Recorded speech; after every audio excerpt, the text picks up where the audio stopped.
बायचं काशीला. शिव कृपे सदा भैरव विजयी, त्रिभुवन गोसावी सखा ज्याचा.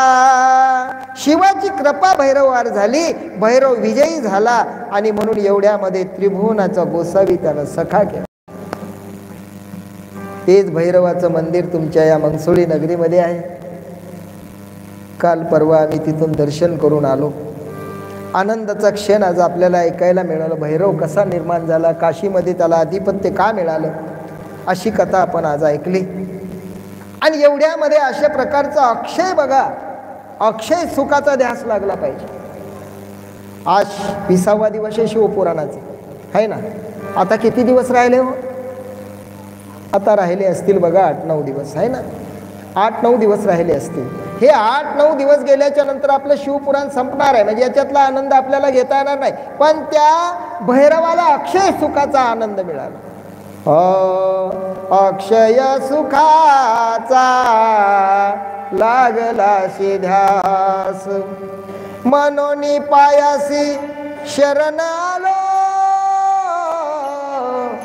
शरण आलो देवा संसाराच्या भेने.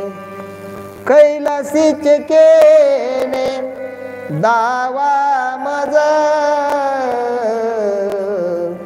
मजवरी कृपा करी गुरुराया. तुमची अपाया दंडवत, लक्ष्मण तुम्हा येतो का कुलती. वेगी पशुपती भेट द्या हो, वेगी पशुपती भेट द्या हो. अक्षय, ज्या सुखाला काय म्हटलेलं आहे? अक्षय.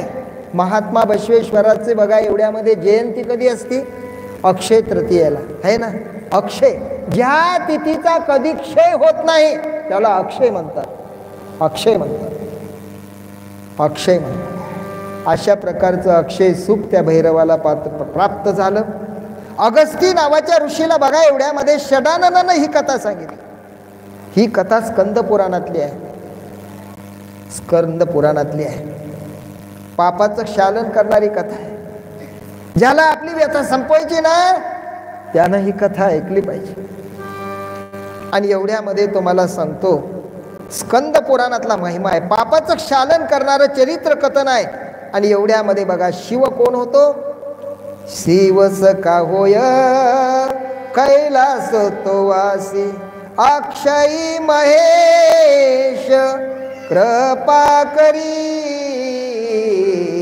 अक्षयी महेश कृपा करी.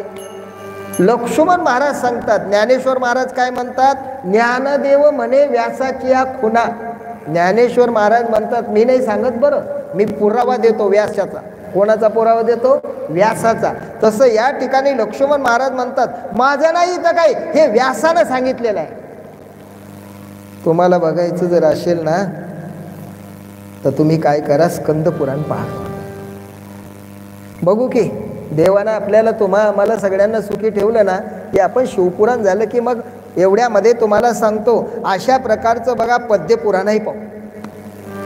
पुराण प्रसिद्ध बोलिले वाल्मिक, नामे तिन्ही लोक उद्धरते. अशा प्रकारचा अपरंपार महिमा आहे. का हो? तुम्ही मुंबईला गेले होते? हो. समुद्र पाहिला? हो. समुद्रात पाणी किती आहे? सांगता येणार नाही. तसा भगवान शिवाचा अपरंपार महिमा आहे.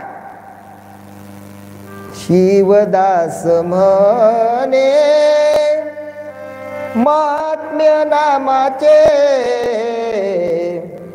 कोठवरी वाचे वर्णावे हो.